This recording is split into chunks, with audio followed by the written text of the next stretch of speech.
Suasana duka menyelimuti kediaman almarhum Fatmawati alias Fate, 42 tahun, seorang ibu rumah tangga yang tewas akibat luka tikam di tubuhnya. Jenazah korban disemayamkan di rumah duka di Kampung Panritae, Desa Parendreng, Kecamatan Segeri, Kabupaten Pangkep, Sulawesi Selatan. Korban tewas usai terlibat pertikaian dengan suaminya sendiri bernama Arsyad. Seorang bocah berusia 9 tahun yang tidak lain adalah anak kandung korban juga turut dianiaya oleh ayah tirinya saat hendak menolong ibunya. Kasus ini bermula saat pelaku mendatangi rumah korban. Khawatir dengan pelaku yang dikenal temperamen, korban memilih tidak membuka pintu. Pelaku akhirnya berhasil masuk ke dalam rumah setelah merusak jendela, hingga terjadi cekcok dan akhirnya menikam korban sebanyak 29 kali tusukan.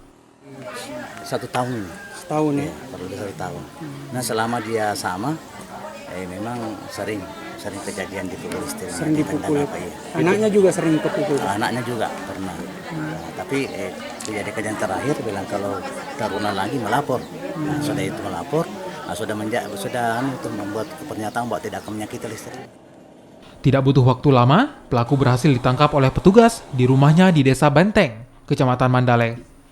Pelaku sebelumnya berhasil kabur setelah kejadian. Saat dilakukan penangkapan, pelaku mencoba melakukan perlawanan hingga petugas memberikan tindakan tegas. Oh tidak tempat yang sama.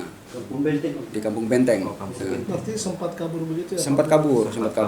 Motifnya dia sakit hati dan marah karena almarhum menjual mobil dan hasil penjualan mobil tersebut tidak diberikan kepada pelaku. Itu menurut dia. Kalau menurut di TKP yang kita dapatkan ya dari tetangga-tetangga para saksi bahwa pelaku ini marah karena korban mobil yang mereka miliki ini ditarik oleh leasing. Nah, di mana mobil tersebut memang sementara yang membayari leasing ini cicilan adalah almarhum. Atas tindakannya, pelaku dijerat dengan pasal berlapis tentang pembunuhan berencana dan perlindungan anak. Aziz Hamid, Kompas TV Pangkep, Sulawesi Selatan.